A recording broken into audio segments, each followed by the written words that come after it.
Supreme court ప్రధాన న్యాయమూర్తి సూర్యకాంత్ గారు ఈ దేశంలో నిరుద్యోగ యువత బొద్దింకలంటే కాక్రోచ్లాగా తయారై సమాజాన్ని నాశనం చేస్తూ ఉన్నారు అని పాడు చేస్తున్నారని చెప్పి ఎప్పుడైతే వ్యాఖ్యలు చేశారో దీని మీద అఫ్కోర్స్ దేశంలో తీవ్ర వ్యతిరేకత కనిపించింది.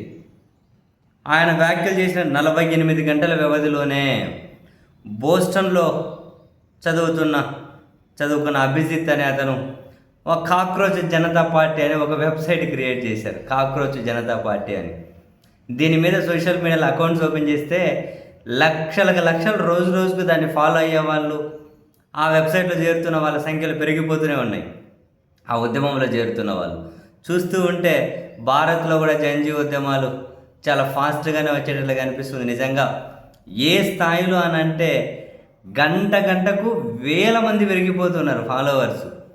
48 గంటల్లోనే లక్షల మంది వచ్చి చేరేశారు కాక్రోచ్ జనతా పార్టీ అని. సెటైరికల్గా ఆవిష్కరించిండేది అది. అయితే ఇందులో అర్హతలు హామీలు మాత్రం భలే ఉన్నాయి. అర్హత ఏందనుకున్నావు? నిరుద్యోగి బలవంతంగా, ఇష్టపూర్వకంగా లేదా కఠినమైన సూత్రం ప్రకారం నిరుద్యోగిగా ఉండాలి అర్హత. అంటే ఆ కాక్రోచ్ జనతా పార్టీల సభ్యత్వం. శారీరకంగా సోమరి, అంటే కేవలం శారీరకంగానే సోమరిగా ఉండాలి. మెదడు తప్పనిసరిగా పనిచేయాలి. నిరంతరం ఆన్లైన్లో ఉండేవారు. బాత్రూమ్ విరామాలతో సహా రోజుకు కనీసం 11 గంటలు ఆన్లైన్లో ఉండాలి.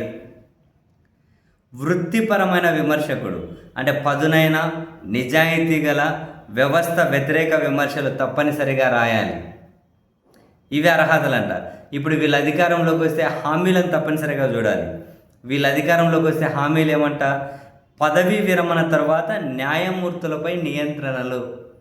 సిజే అంటే కాక్రోచ్ జనతా పార్టీ అధికారంలోకి వచ్చిన వెంటనే పదవీ విరమణ చేసిన ఏ భారత ప్రధాన న్యాయమూర్తికి లేదా న్యాయమూర్తికి రాజ్యసభలో సీటు కానీ లేదా పదవీ విరమణ తర్వాత మరే ఇతర రాజకీయ ప్రయోజనం కానీ కల్పించము.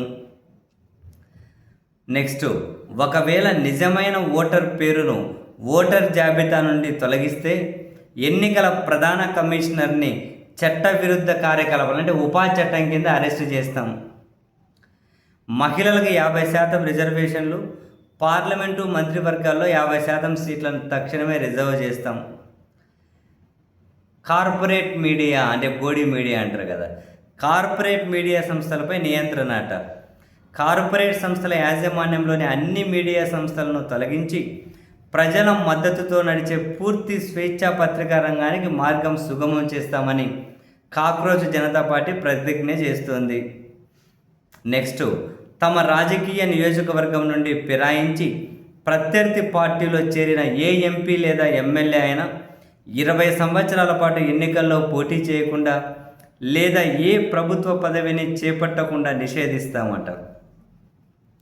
అంటే ఇవన్నీ సెటరికల్గా పెట్టినా దీనికి వస్తున్న భారీ మద్దతు చూస్తే నిజంగానే యువత రెవల్యూషన్కి సిద్ధపడుతుందా అని ఏదో కాసింత ఆశలు కలుగుతూ ఉన్నాయి. సీరియస్లీ లక్షల మంది ఈ వెబ్సైట్లకు, ఈ అకౌంట్లకు ఫాలో అవుతూ ఉన్నారు. లక్షల మంది కేవలం గంటకు పెరిగిపోతూ ఉన్నారు.